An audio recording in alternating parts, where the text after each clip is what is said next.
এদিকে দেখেন তেজগাঁও রেল স্টেশনে মালবাহী বগিগুলো রাখা আছে। আর আমার হাতের এই পাশে দেখেন কি সুন্দর একটা জায়গা, পুরো একদম ভুতুরে পরিবেশ। এটা হচ্ছে একটা ভুতুরে পরিবেশ। এই পরিবেশে দেখেন অনেকগুলো জঙ্গল। আপনাদেরকে আমি দেখাই, আমার সাথে আসেন ভাই।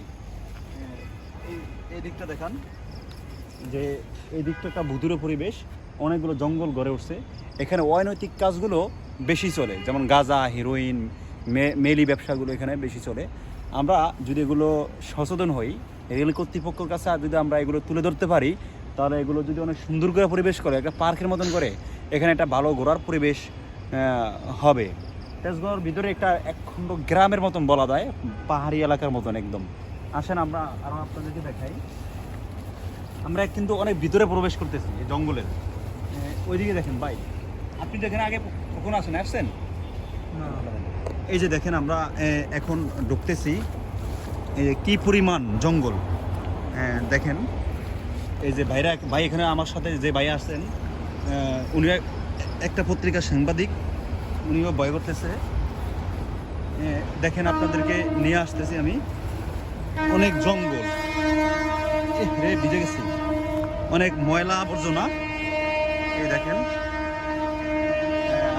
এই যে ভুতুরে পরিবেশগুলো, এই যে এর ভিতরেই গড়ে উঠেছে অনৈতিক কার্যকলাপ এবং সন্ত্রাসী বাহিনীদের একটা আশ্রয় কেন্দ্র বলা হয়। এখানে রাত হলেই এখানে বিভিন্ন অনৈতিক কর্মকাণ্ড চলে।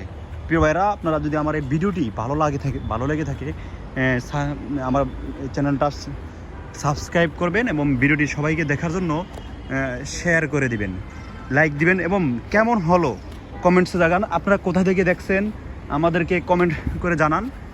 আমরা এখন অনেক চূড়ায় আছি, আপনারা দেখেন পুরো পাহাড়ির মতন এই এরিয়াটা।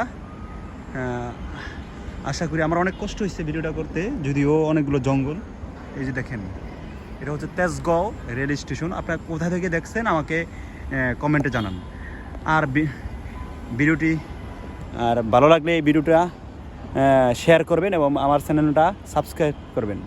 আসসালামু আলাইকুম।